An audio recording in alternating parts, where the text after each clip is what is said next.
वर्तमान मनोज कुमार बेहरा आम सेक्रेटरी अच्छा अनुरोध करुच्ची मैडम को फूलतोड़ा प्रदान करेंगे।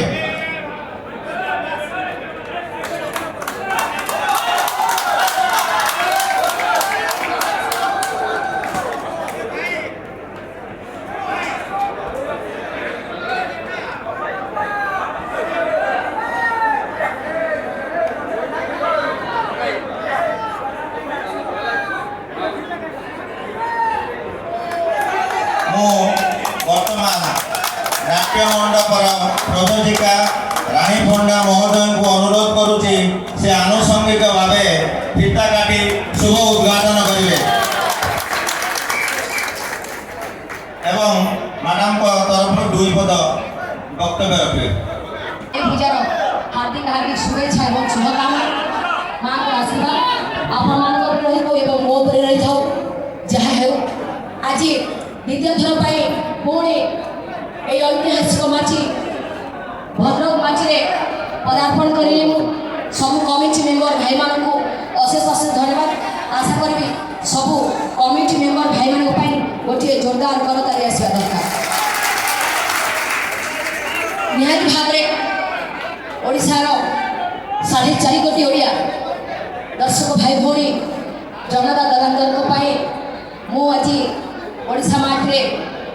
कलाकार हिसाब से नाम कमे एवं चेष्टा प्रचेषा जारी रखी निजे कलाकार गोटे छोटिया यात्रा अनुष्ठान करने चेष्टा प्रचेषा प्रयास जारी रखी किसी मोर त्रुटि रही सब मूल पैसा पैसा नथे तो किसी हो पारे आज्ञा तेणु बहु बाधा विघ्न बहु कष्ट बहु चेष्टा प्रचेषा अनुष्ठान करी तेणु आपण सहयोग आपण भल पाइबा स्नेह श्रद्धा मो प्रति रहिबा निहाती आवश्यक बोली मन करुच्ची निहाती भाव में नुआ अनुष्ठान ये बोधे आज को है 2 मास 4 दिन बोधे है ये अनुष्ठान गठन होगा तेणु टे समय लगे सब कार्यकारी करने सब मूल पैसा पैसा पुंजी आसिले ही आज्ञा मु आउ मंच किसी लाइट किसी साउंड किसी डेकोरेट भी करें तथापि भी वर्तमान आप कहले विश्वास करेंगे किसी किसी कलाकार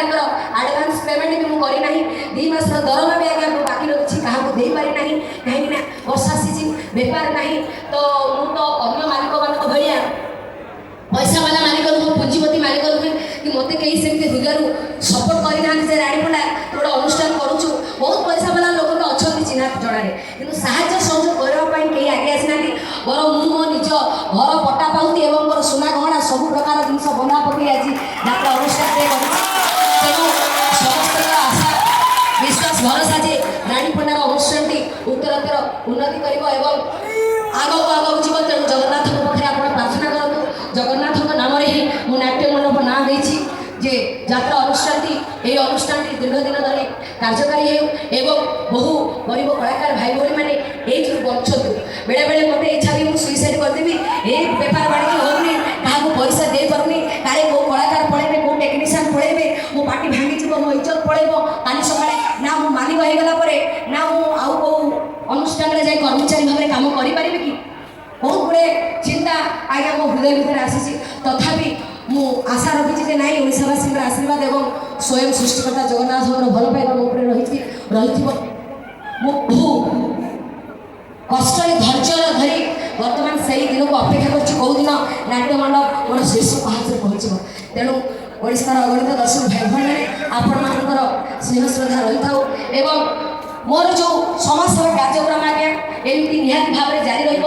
ଏହି ଅନୁଷ୍ଠାନରୁ ଯଦି ମୁଁ ଲାଭ କରେ ବର୍ଷ ଶେଷରେ ସବୁ କଳାକାର, ସବୁ ଟିମ୍, ସବୁ ଟେକ୍ନିସିଆନକୁ ପଇସା ଦେଲା ପରେ ଯଦି ମୋର ବର୍ଷ ଶେଷରେ 10 ଲକ୍ଷ ବଢ଼ିବ, ଲାଭ କି 20 ଲକ୍ଷ ବଢ଼ିବ, 30 ଲକ୍ଷ ବଢ଼ିବ, ଆଜ୍ଞା ନିହାତି ଭାବରେ ଏହି ଗରିବ